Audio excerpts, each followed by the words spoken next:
Hello বন্ধুরা, good morning. কেমন আছো তোমরা সবাই? আশা করছি সকলেই বেশ ভালো আর সুস্থ রয়েছে, আর আমিও কিন্তু বেশ ভালো আছি। আজ আমি তোমাদের জন্য একদম অন্যরকম একটা ভিডিও নিয়ে চলে এসেছি। বেশ অনেক কয়েকদিন ধরেই ভাবছিলাম আমার রুমটার একটুখানি মেকওভার করব, তো সময়ের অভাবে সেটা তো করে উঠতে পারছিলাম না। তো আজ কিন্তু বেশ হাতে অনেকটাই সময় নিয়ে এই রুমটার মেকওভার করতে চলেছি। তো বন্ধুরা, ভিডিও শুরুতেই তোমাদের আগে দেখিয়ে দিচ্ছি আমার রুমটার অবস্থা ঠিক এখন কীরকম। রুমের সাথে সাথে রুমের দেওয়ালগুলোর অবস্থাও কিন্তু বেশ অনেকটাই খারাপ, তো সেই কারণেই আমাকে কিন্তু মেকওভার করতে হবে। তো চলো চটপট স্টার্ট করে দিই। বন্ধুরা, আমার রুমটা যেহেতু দুদিন বাদে বাদে আমি ক্লিন করে থাকি, তো সেই কারণে আজ কিন্তু মেকওভার করার শুরুতে আমার ক্লিন করার প্রয়োজন হয়নি।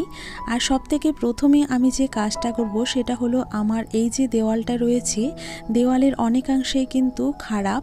মানে তোমরা নিচের দিকটা লক্ষ্য করেছো কিনা জানি না, নিচের দিকটা আর উপরের দিকটা কিন্তু বেশ অনেকটাই খারাপ হয়ে গিয়েছে। তো এই দেওয়ালের খারাপ অংশটাকে আগে আমার ঢাকাটা ভীষণ প্রয়োজন ছিল, আর এটাকে হাইড করার জন্য সবচেয়ে সহজ পদ্ধতি আমার যেটা মনে হলো সেটা হলো একটা পর্দা দিয়ে এটাকে হাইড করা অনেকটাই সহজ। তো সেই কারণে বাড়িতে এই যে আগের কেনা কিছু পর্দা ছিল, এগুলো দরজার মাপের পর্দা, তো এইগুলো কিন্তু আমি এখন টাঙিয়ে দিচ্ছি। আর আমার কাছে যেহেতু সেই রকম পর্দা টাঙানোর কোনো রড ছিল না, তো সেক্ষেত্রে আমি কিন্তু দুটো এইরকম লম্বা দড়ি মতন জোগাড় করেছি, আর সেই দড়িতেই কিন্তু আমি এখন দু সাইডে দুটো পর্দা টাঙিয়ে দিচ্ছি। আর পর্দাগুলো কিন্তু বন্ধুরা আমার এই মুহূর্তে কেনার প্রয়োজন হয়নি, কারণ এগুলো আগে থেকেই আমার কিনে রাখা ছিল, তাই আলাদা করে এখন কিন্তু এক্সট্রা কোনো রকমই পয়সা খরচ করতে হলো না। আর যথারীতি রুমের আর যে বাকি মেকওভারটা আমি করব সেটাও কিন্তু আমার নিজে হাতে তৈরি করা জিনিস দিয়েই করব। তো বন্ধুরা, তোমাদের কিন্তু ভিডিওটা শেষ পর্যন্ত দেখতে হবে, তাহলে তোমরা অনেক কিছুই জানতে পারবে। আর এই যে আমার পর্দাটা এখন আমি টাঙালাম, তো সেটা তো একটা দড়ি দিয়ে টাঙালে একটুখানি উঁচু নিচু হয়ে যায়, তো সেক্ষেত্রে পর্দাটা যেন একদম সোজা থাকে সেই জন্য আমি এখানে বোট টেপের ব্যবহার করলাম। বোট টেপটা যদি দিয়ে আমি এইভাবে পর্দার পেছনে আটকে দিতে পারি, সেক্ষেত্রে পর্দাটা কিন্তু অনেকটাই সোজা থাকবে আর দেখতেও কিন্তু অনেকটা ভালো লাগবে। তো এই সাইডটা কিন্তু আমি বোট টেপ লাগিয়ে দিয়েছি, আর এই যে দেওয়ালের অংশটা রয়েছে সেখানেও কিন্তু আমি পর্দাতে বোট টেপ এখন লাগিয়ে দিচ্ছি। এতে করে কিন্তু জায়গাটা অনেকটাই হাইড হয়ে গেল। আর জানি না শেষ পর্যন্ত রুমটার মেকওভার দেখে তোমাদের কেমন লাগবে, তবে আমার কিন্তু বেশ ভালো লেগেছে। বন্ধুরা, আমরা মেয়েরা প্রত্যেকেই কিন্তু ঘর সাজাতে ভীষণ পরিমাণে ভালোবাসি, তবে আমাদের মতো মধ্যবিত্ত ঘরের মেয়েদের কোনো টাকা পয়সা খরচ করার আগে কিন্তু 10 বার চিন্তা ভাবনা করতে হয়। আর আমরা যদি একটুখানি বুদ্ধি খাটিয়ে ঘর সাজানোর চেষ্টা করি তাহলে কিন্তু অনায়াসে ঘরটা সাজানো সম্ভব, কারণ আমিও কিন্তু সেই চেষ্টাতে আজ সফল হয়েছি। আশা করছি ভিডিওটা কিন্তু তোমাদেরও অনেকটা দেখে উপকার হবে।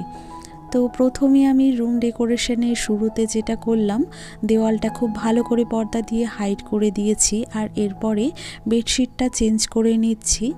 আর রুম ডেকোরেশনের ক্ষেত্রে প্রথমে সবথেকে ভালো করে প্ল্যান করে নিতে হয়েছিল আমাকে, যে আমার রুমটাতে ঠিক কীরকমভাবে কোন জায়গায় কোন চেঞ্জেস আনলে পরে রুমটা আরও বেশি দেখতে ভালো লাগবে।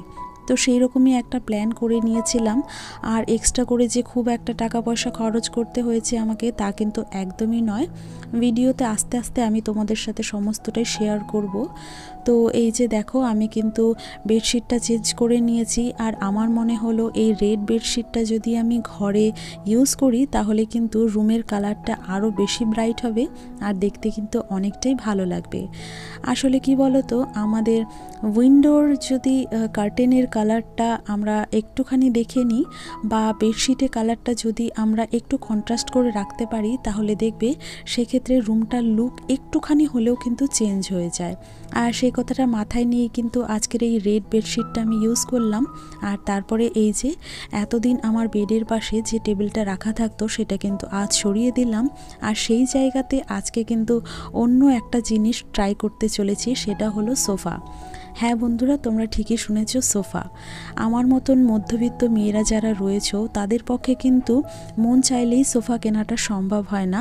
তো সেক্ষেত্রে তোমাদের বাড়িতে যদি এইরকম চেয়ার থেকে থাকে, আর আমার মনে হয় কম বেশি সকলের বাড়িতে এরকম চেয়ার থাকে, আর 2-3টে চেয়ার যদি এরকম পরপর সাজিয়ে তারপরে পুরনো কম্বল কাঁথা যেটাই থাক না কেন সেটা যদি ইউজ না করার মতন হয়, আর আমার এই কম্বলটা কিন্তু ছেঁড়া কম্বল, পুরনো, তো সেই জন্যই আমি সোফাতে ইউজ করছি। প্রথমে এই কম্বলটাকে পেতে নিয়েছি খুব ভালো করে, তারপরে এই যে পুরনো একটা বেডশিট রয়েছে সেটাকেও আমি ভালো করে এই যে এটার উপরে পেতে দিলাম। এরপরে আমি পেতে নেব একটা নতুন বেডশিট। এই বেডশিটটা তোমরা হয়তো এর আগেও আমাকে ইউজ করতে দেখেছো বেডে। তো বেডশিটটা আমি ভাঁজ করে নিয়েছি খুব সুন্দর করে, যেন নিচের অংশটা চেয়ারের নিচের দিকটাতেই থাকে। তো এভাবে দেখো আমি খুব সুন্দরভাবে কিন্তু দুটো চেয়ারের মধ্যেই পেছন দিকটা আটকে দেব। আর বন্ধুরা, এটা বানানোর পরে একদম কিন্তু অবিকল সোফার মতনই দেখতে লাগে। তো তোমরা দেখতে থাকো সেই জিনিসটা। বন্ধুরা, তোমরা যারা রেগুলার আমার ব্লগগুলো ফলো করো তাদের সাথে তো আমি শেয়ার করেইছি যে আমি টুকিটাকি 2-1টা জিনিস কিনেছিলাম, যেগুলো না কিনলে হয়তো আমার রুমটার মেকওভার সেরকমভাবে সম্পূর্ণ হতো না। তবে অনেকটা স্বল্প মূল্যেই আমি কিন্তু রুমটা মেকওভার করার চেষ্টা করছি। এই যে এখন দেখতে পাচ্ছ এই যে রেড কাভারটা, এটা কিন্তু সোফা কাভার, সোফার ওপরে এটা লাগানো হয়। তো এটা আমি কয়েকদিন আগেই কিনে এনেছিলাম বিশাল মেগা মার্ট থেকে। তো অনেকটাই কম প্রাইসে পেয়েছি। আর তারপরে এর উপরে রাখবো কুশন ছাড়া সোফার সাজানো একদমই অসম্পূর্ণ। আর 1-2টো কুশন থাকলে, যেহেতু আমার এখানে 2টো চেয়ার রেখেছি তো সেই কারণে 2টো কুশনই আমি ইউজ করলাম। আর আমি কিন্তু চিন্তা ভাবনা করে 2টো কুশনই কিনে রেখেছিলাম। 2টো কুশন ইউজ করে ওই সোফাটার লুকটা কিন্তু অনেকটাই বেড়ে গেছে। আর এই যে দেখো, আমার যে পুতুলটা আগে টেবিলের উপরে রাখা থাকতো সেই পুতুলটা কিন্তু এখন আমি আলমারির উপরে রেখে দিচ্ছি। আর এই যে DIY করে 2টো প্ল্যান্টার তৈরি করেছিলাম সেটার মধ্যে মানি প্ল্যান্ট রেখে দিয়ে এই যে ছোট ছোট পুতুল দুটো তার পাশে রেখে দিয়েছি।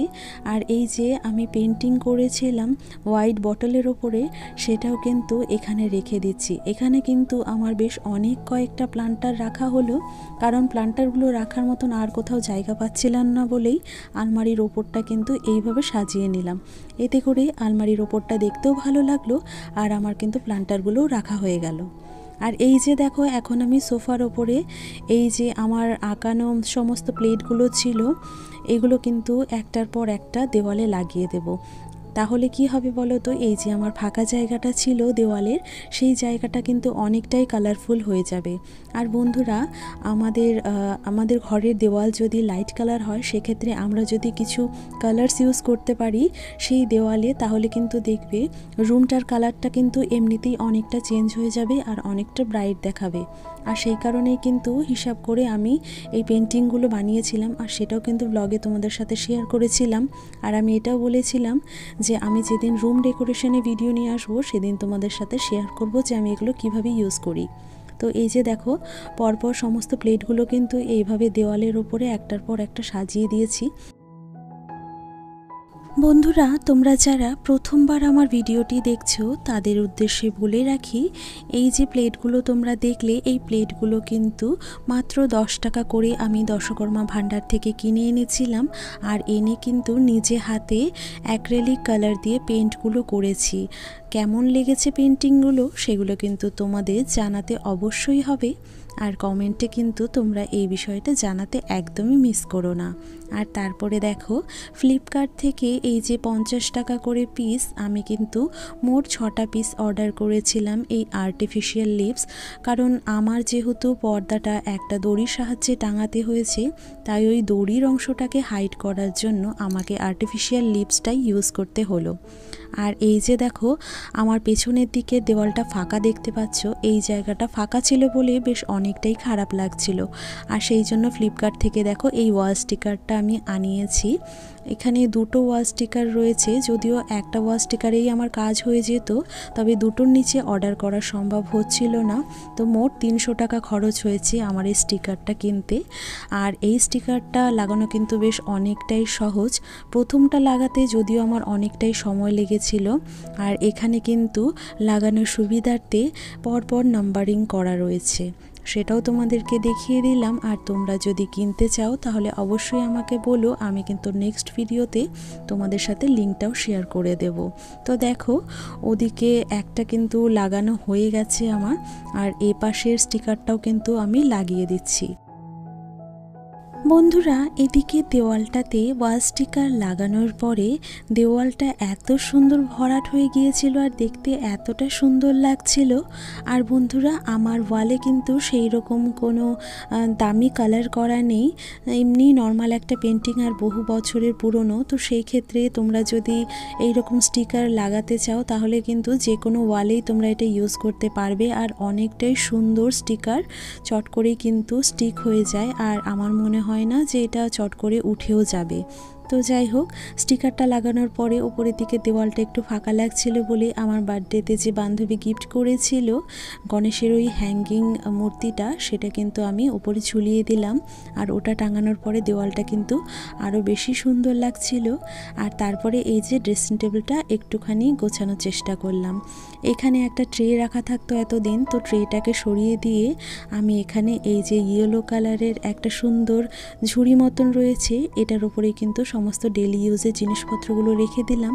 আর তার পাশে যে ফুলদানিটা এতদিন রাখা থাকতো সেটা ওখান থেকে সরিয়ে আমি পেতলের ফুলদানিটা ওখানে রাখলাম। আর এই যে জলের ড্রামটা রাখা ছিল সেটার ওপরটা ক্লিন করে দিয়ে ফল ঢাকার ঢাকনাটা রেখে তারপরে কিন্তু ফুলদানিটা রেখেছি। আর ড্রেসিং টেবিলের পাশের ওয়ালটা একটু ফাঁকা রাখছিল বলে ওখানে কিন্তু এই যে আমার এই নিজে হাতে তৈরি করা যে ফ্রেমগুলো রয়েছে সেগুলো কিন্তু এখন একটা একটা করে টাঙিয়ে দিচ্ছি। ওদিকে ড্রেসিং টেবিলের পাশেও টাঙিয়েছি। আর এই যে দেওয়ালের অংশটা ফাঁকা লাগছিল এখানেও কিন্তু আমি পরপর 3টে এরকম ফ্রেম লাগিয়ে দিচ্ছি। আমার কাছে আরও 2-3টে ফ্রেম রয়েছে, যদিও সেগুলোর আর প্রয়োজন হলো না, তো সে কটা রেখে দিয়েছি। এখানে শুধুমাত্র 3টেই লাগালাম। আর ওপরের যে দুটো ফ্রেম লাগিয়েছি ও দুটোর মধ্যে কোটেশন লেখা রয়েছে আর নিচেরটাতে একটা লিভস পেন্টিং করা রয়েছে। বন্ধুরা সোফার সামনের দিকটা আরও বেশি সুন্দর করার জন্য আমি কিন্তু এখানে পাম গাছ একটা রেখে দিলাম। আর তারপর দেখো সোফার সামনেটায় একটা রেড আর হোয়াইটের কম্বিনেশনে পাপোশ রেখেছি যেটা রাউন্ড, আর ওটা ওখানে রাখার পরে সোফার সামনের দিকটা কিন্তু আরও বেশি ভালো লেগেছে। আর তার সামনে রেখেছি একটা ব্ল্যাক কালারের চারকোনা পাপোশ। তো চলো বন্ধুরা, আমার কিন্তু পুরো রুমটা মেকওভার কমপ্লিট হয়ে গেছে। তোমরা দেখে নাও এখন রুমটা সাজানোর পরে ঠিক কেমন লাগছে। তো শুরুতেই চলে আসলাম ড্রেসিং টেবিলে। ড্রেসিং টেবিলের এই ইয়েলো বাস্কেটটার সাথে পিতলের এই ফুলদানিটা চেঞ্জ করেছি। আর এই যে দেখো ফ্রেমটা এখানে ড্রেসিং টেবিলের পাশের দেওয়ালে লাগিয়েছি। তারপরে চলে আসলাম এই যে আলমারিটার ওপরে আমি যে প্লান্টারগুলো রেখেছি আর তার সাথে এই যে ছোট ছোট কিছু পুতুল রেখেছি। এতে করে কিন্তু আলমারির ওপরের লুকটাও অনেকটাই চেঞ্জ হয়ে গিয়েছে। যেহেতু জায়গাটা এতদিন ফাঁকাই ছিল তাই এই জিনিসগুলো রাখার পর কিন্তু আলমারির ওপরের দিকটাও বেশ সুন্দর লাগছে। তারপরে চলে আসলাম এই যে দেওয়ালের দিকটা। সোফার ওপরের এই দেওয়ালটাতে এই ধরনের সুন্দর পেন্টিংগুলো যখন আমি লাগালাম তখন কিন্তু দেওয়ালের যে এই লাইট কালারটা সেটা কিন্তু অনেকাংশেই ব্রাইট হয়ে গেছে এই কালারগুলো ইউজ করার পরে। আর নিজে হাতে তৈরি করা জিনিস দিয়ে ঘর সাজাতে কারই না ভালো লাগে। আজ যখন এত সুন্দর করে নিজে হাতে ঘরটা সাজালাম আমার কিন্তু বেশ ভালোই লেগেছে। আর তোমাদের কমেন্টের আশায় কিন্তু বন্ধুরা আমি পথ চেয়ে থাকবো। আশা করছি ভালো মন্দ যেটাই হোক তোমরা কিন্তু সেটা কমেন্টে জানাবে। অনেকটা হাতে সময় নিয়েই কিন্তু আমি এই রকম একটা ভিডিও তৈরি করেছি তোমাদের জন্য। আশা করছি ভিডিওটা তোমাদের ভালো লাগবে। আর এই যে দেখো তার পাশে এই যে আর্টিফিশিয়াল লিপসটা ইউজ করেছি পর্দার পাশে, সেটাও কিন্তু অনেকটাই লুকটা এনহ্যান্স করেছে।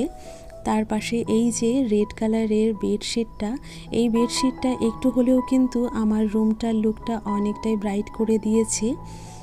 তো বন্ধুরা দেখো এই যে দেওয়ালটা রয়েছে এই দেওয়ালের মধ্যে যে আমি ওয়াল স্টিকারটা লাগালাম, দূর থেকে প্রথমে তোমাদের দেখানোর চেষ্টা করলাম যে ওয়াল স্টিকারটা লাগানোর পরে ওয়ালটা ঠিক কতটা সুন্দর লাগছে। আর কাছে থেকে দেখো তোমাদের দেখাচ্ছি স্টিকারগুলো অনেকটা ভালো সত্যি। মানে এটা আমি ফার্স্ট টাইম আমি ওয়াল স্টিকার কিনেছি ফ্লিপকার্ট থেকে আর ফার্স্ট টাইম ইউজও করলাম। আমি কিন্তু ভীষণ পরিমাণে স্যাটিসফাইড। তোমরাও কিন্তু চাইলে এরকম ওয়াল স্টিকার কিনে তোমাদের ঘরের ফাঁকা দেওয়ালে ইউজ করতে পারো। আর এতে করে কিন্তু একটা ফাঁকা দেওয়াল অনায়াসেই খুব সুন্দরভাবে এইরকম সাজানো যেতে পারে। তো বন্ধুরা, আজকের ভিডিওটা এখানেই শেষ করছি। দেখা হচ্ছে পরবর্তী একটা নতুন ভিডিওতে। ততদিন ভালো থেকো, সুস্থ থেকো।